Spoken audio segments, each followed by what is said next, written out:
The history of what we now know as the Democratic Republic of Congo is a history that is long and has several twists and turns. And it is important to contextualize that history so that we are able to understand and appreciate what is happening now. The Congo Free State, as we know it today, was established by King Leopold of the Belgians. That is not to say that there were no African populations with over 450 nationalities. And we will also remember that it's the same King Leopold of the Belgians who was the force behind the Berlin Conference in 1884 and 1885, during which the current boundaries that we know of African states were established.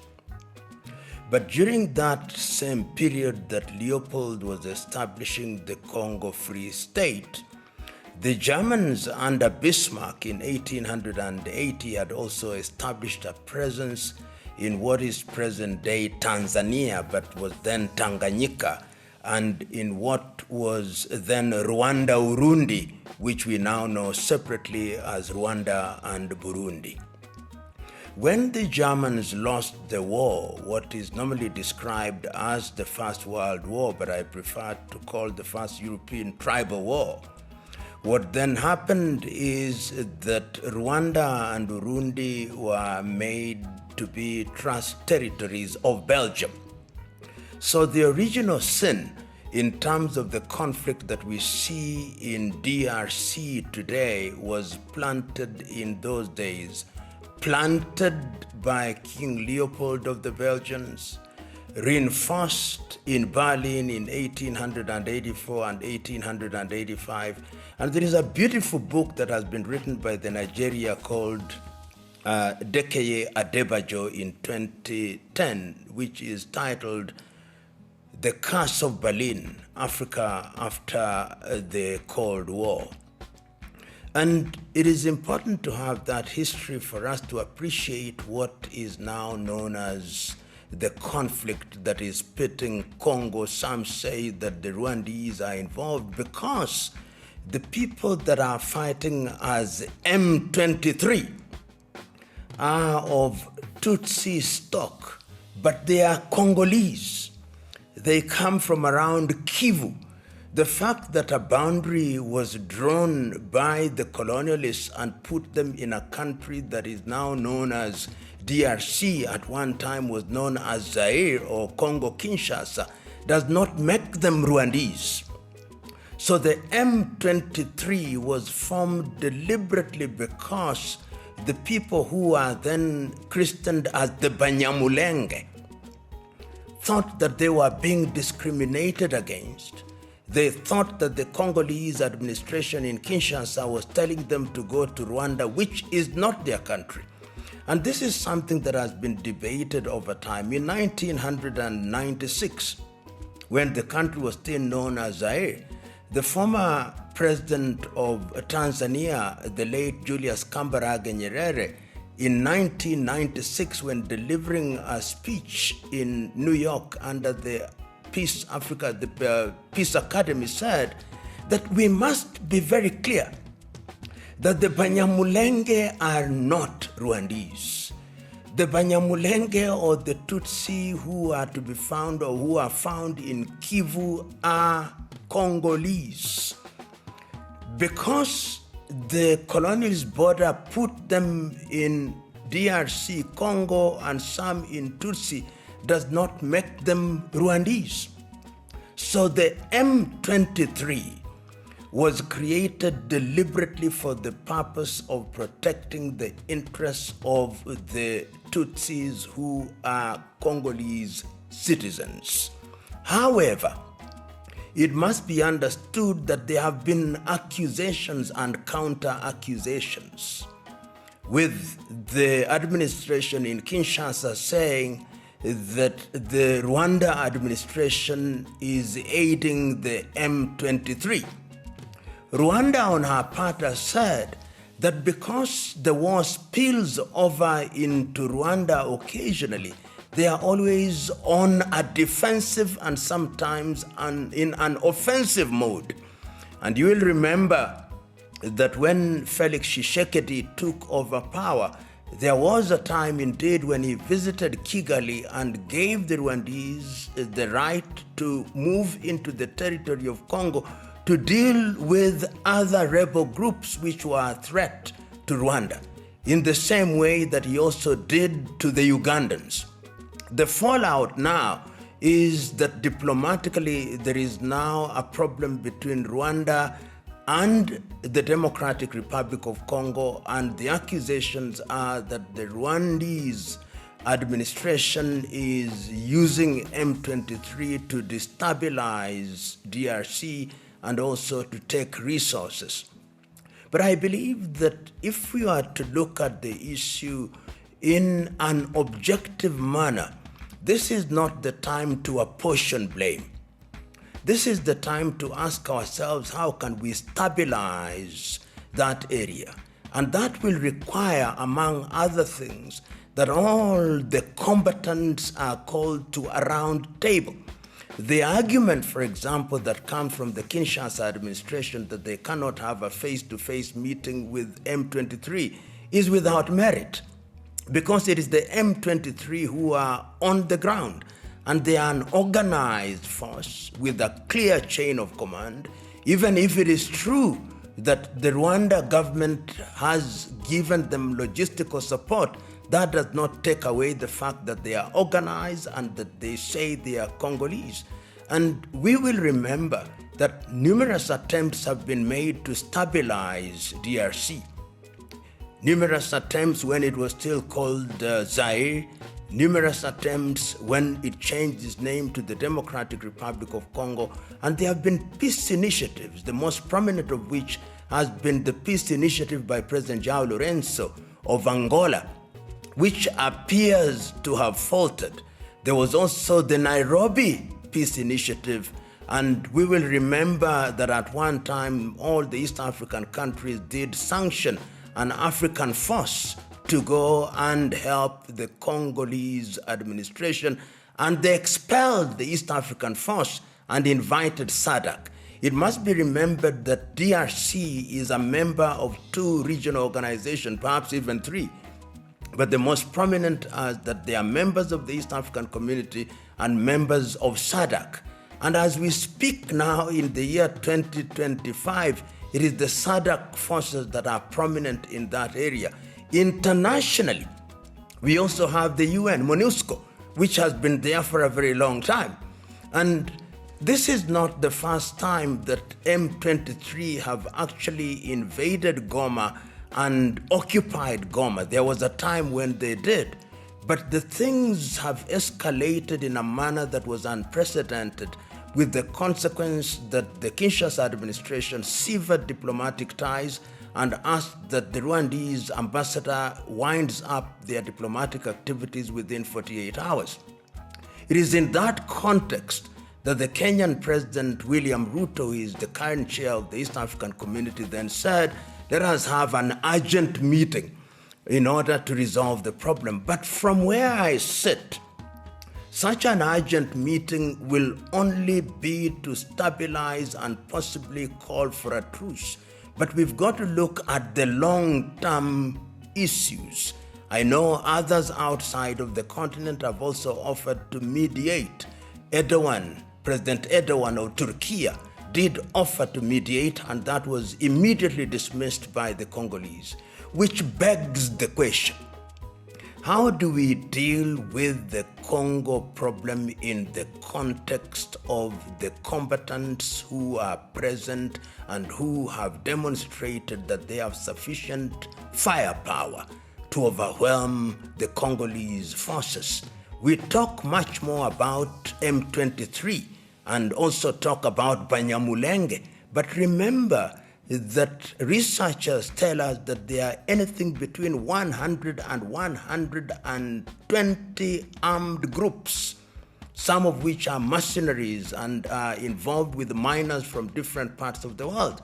so that even if you negotiated with M23, what do you do with the other armed forces?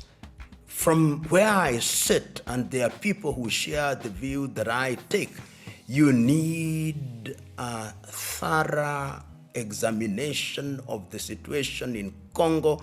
You need to have a conference which is an all-party meeting to look at mediation of the conflict in a proper manner.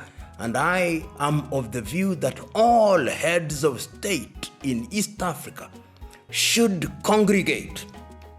All heads of state in SADC should congregate. And perhaps if the AU was a strong body, it is not. This would be done under the aegis of the AU, so that you don't have single mediators. In order to underscore the significance of the situation or the gravity of the situation, heads of state should do the initial heavy lifting with certain guarantees being demanded of the parties involved. Short of that, we are in danger of having an all-out war in the same manner that we had in 1996 and 1997, when we had what was called the First Congo War and Africa's First World War.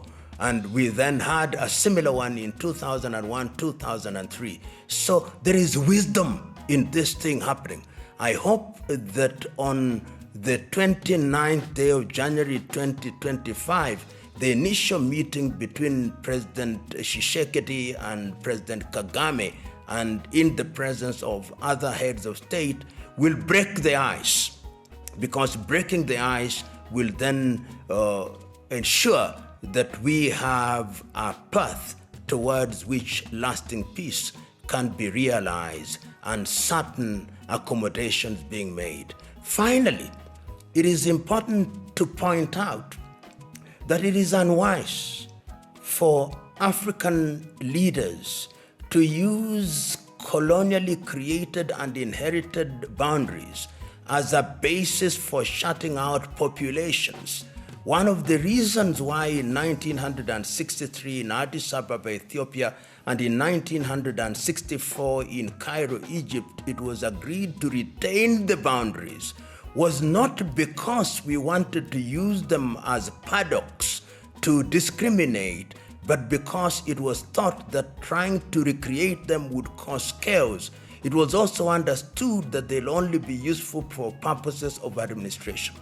It cannot be right that we are talking about African unity, we are talking about free movement of persons, and then we begin to say that some are Congolese, some are Rwandese, some are Burundians. I hope and pray that those who for the time being are in positions of leadership in the DRC will recognize and see the big picture and negotiate. The stance that they have taken that they are not going to negotiate with M23 is, in my view, self-defeating.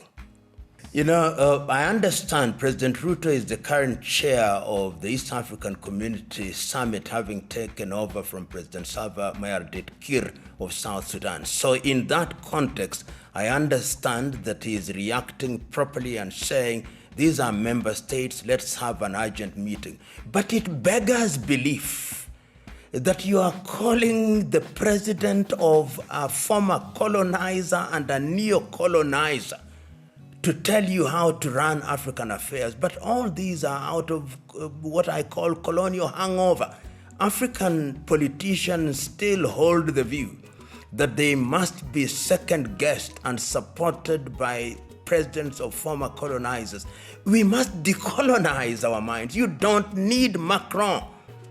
You don't need any president to tell us in Africa how we can make our own peace.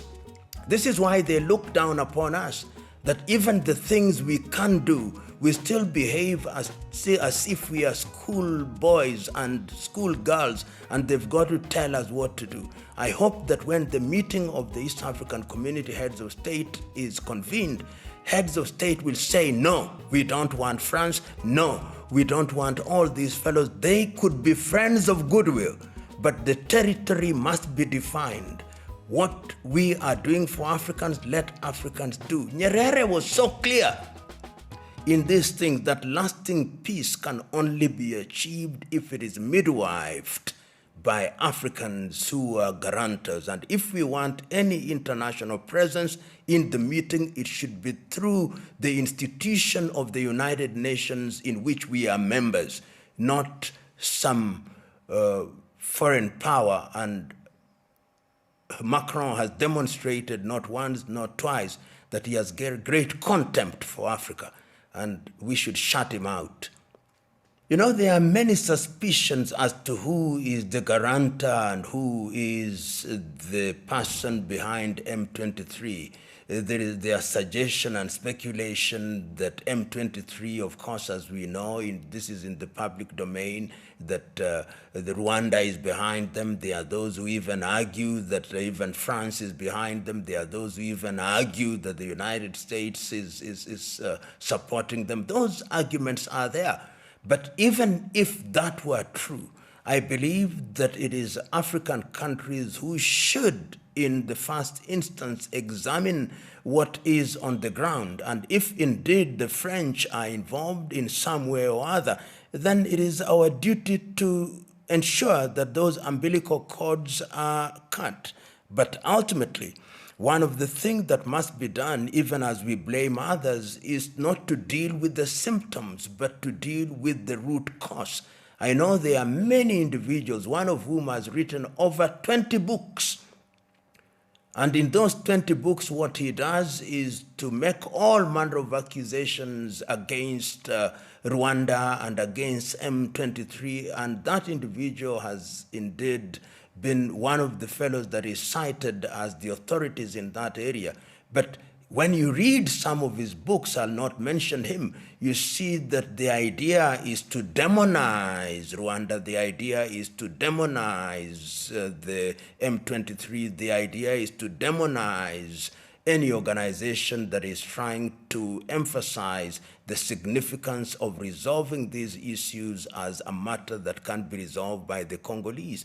I have always held the view that if there was an administration in Kinshasa which wanted to resolve all the Congolese problems, then they would call what I call the all-Congolese meeting, at which all combatants would then be present. And in that way, you would then have the issues resolved. I believe at one time, there are people, some Catholic bishops of Congolese origin had made that suggestion. And there are important Congolese leaders who have also wanted to have these things resolved. I believe Fayulu, may have his biases. I believe Dr. Mukwege is one of the fellows who have spoken about these. They may have their own biases, but this is the time. When your house is on fire, you don't put oil, you look for water. When a rat is in your house, you don't burn the house, you remove the rat. And when your neighbor's house is on fire, you help them so that it doesn't spread to your own. And the wisdom of the occasion therefore demands that we have these meetings, and because these meetings will also help us identify who are the sponsors, who are the guarantors, and in that way will resolve the problem, hopefully once and for all. You know, President Kagame must be understood at different levels. Level number one, that he himself was a refugee after the first genocide in 1959. And his family was in Uganda for a very long time, suffering discrimination and alienation. And when he was in that space, that he himself participated jointly with President Yoweri Kaguta Museveni in liberating Uganda when he was a part of the NRA-NRM. And we also must remember that it is him and his comrades who were in the forefront to stop the genocide in 1994, when we now know anything between 800 and 1 million people were massacred in a manner that was completely unprecedented in the continent of Africa.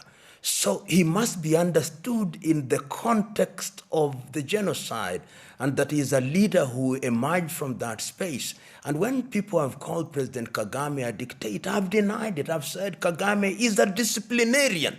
And his disciplinarian approach is informed by the realities on the ground in Rwanda.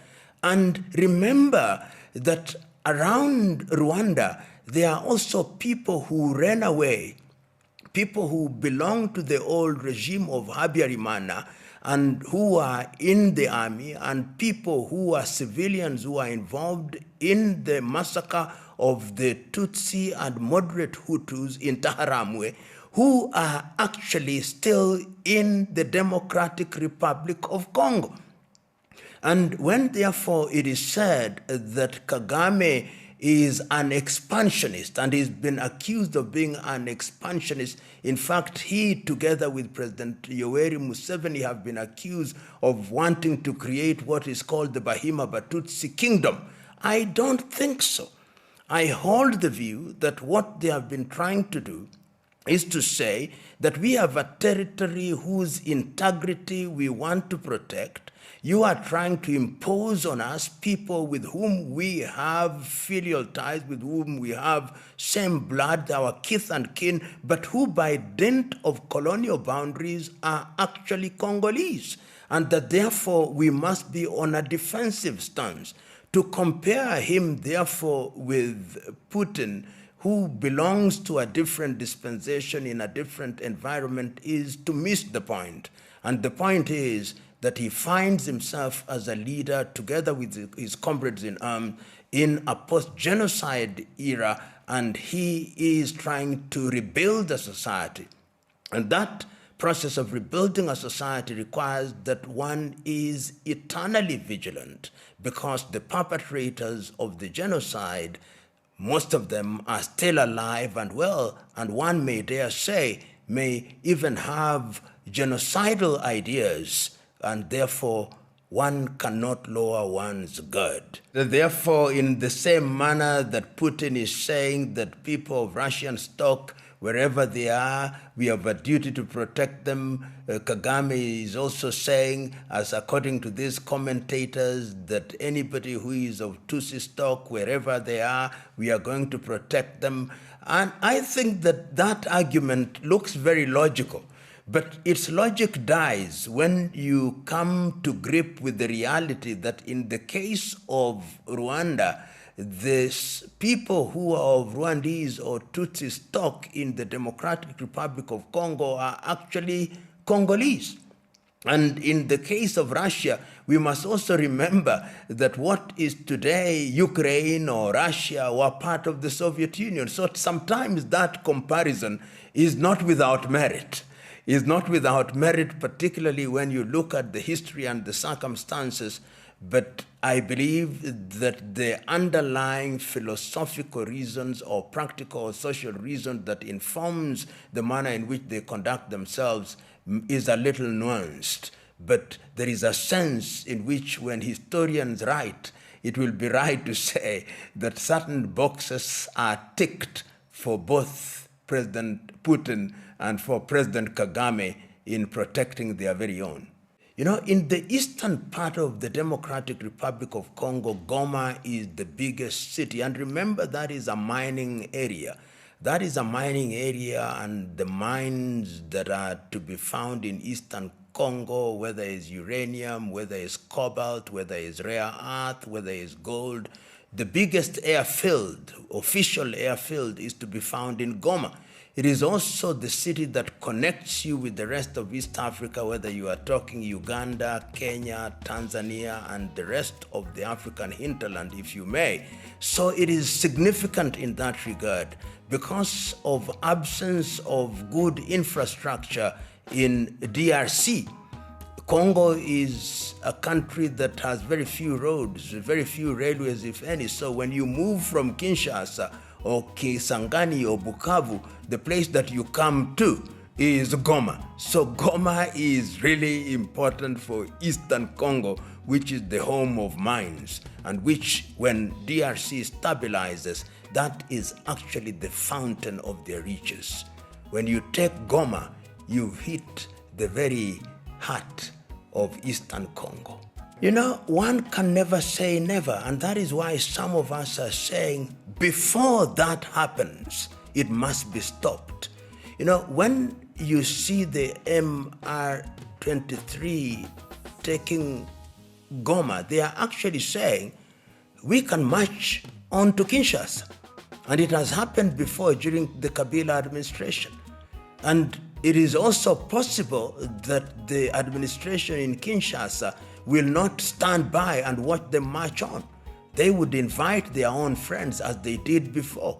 And if they did so, you would once again have different countries involved, both from within Eastern Africa or Southern Africa or Central Africa.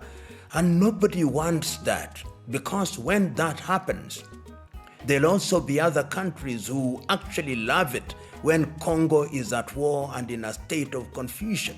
And there are countries which are former colonizers whose subterranean hands are ever present, because an unstable Congo and an unstable Africa is a good hunting ground. So we pray and hope, and beyond prayer and hope, the political leaders must make every effort to ensure that that does not happen. The decision, in my view, to sever diplomatic ties with Rwanda that was made, in my view, very hurriedly, ought to be reversed. You must retain some kind of engagement. Even in the most difficult times, you must have détente, where you have their capacity and the ability and desire to negotiate and to engage, so that you keep on talking. Because when you stop talking, that is when chaos begins. So I am of the view that every effort must be made, and there should be shuttle diplomacy to ensure that we don't have another Congo war. You know, sometimes when I listen to the UN officials talking to the media, and they say our mandate was to keep peace. How do you keep that which is not there? There's no peace in the first place. And they ordinarily say we could not do certain things. We could not stop the combatants because our mandate is only to keep peace. So they go into the arena, and this is not meant to be a disrespect to the Boy Scouts and the Girl Guides, but they go into a war situation as if they are Boy Scouts and Girl Guides, and that they are going to hand over confetti to the combatants. No, these are guns, these are live guns, these are people with heavy artillery. So the UN peace mission must revise its mandate, and I believe that the Security Council now has a duty. This idea that periodically the UN Secretary General sends a peace envoy into a war situation is in my view, without merit. And it lacks appreciation of the situation as it is on the ground. And that is why MONUSCO has been a monumental failure. And they themselves have been accused of many things which are not in the best interest of the Democratic Republic of Congo. So their mandate must be revised. When you are enforcing peace, the peace must be there, and even if it is not there, even if it is tenuous, there must be the ability and the desire to do certain things in a proper way. And we have a beautiful saying in Kiswahili, amani haiji ila kwa ncha ya upanga. Peace does not come except on the blade of the sword. You know, those who look at the situation will ask the question, beyond the analysis, beyond the lamentation, how do we resolve the conflict? History is consistent. All conflicts have always been resolved by way of negotiations. And negotiations have always worked when all concerned parties are made to realize that arms don't resolve problems and that all problems are resolved at the negotiation table. It is the duty, therefore, at this stage for the organizations that were created for that purpose, among other things, to be the midwives of the peace process in DRC. Attempts have been made, as we already know, by President João Lourenço of Angola, which appears to have hit a rock. Attempts have been made, which have been described as the Nairobi process, which have hit a rock. And it is now owing to the escalation that we are now saying all East African countries should congregate. And I agree. We should be an emergency meeting of the East African community, an emergency meeting of SADC, an emergency meeting of the African Union with a view to finding lasting solution to the Congo problem. That is what is going to resolve this issue. And it is only going to be resolved when all parties who have been named are sitting in one room and are told, we don't want war, stop it. And those who don't want to stop it, we are going to sanction you, both at individual level and at other levels which are relevant. And if you don't, we are going to use the law to prosecute you so that you are punished for the best interests of your country and your peoples. If that is done, then I believe that Congo will begin to know peace.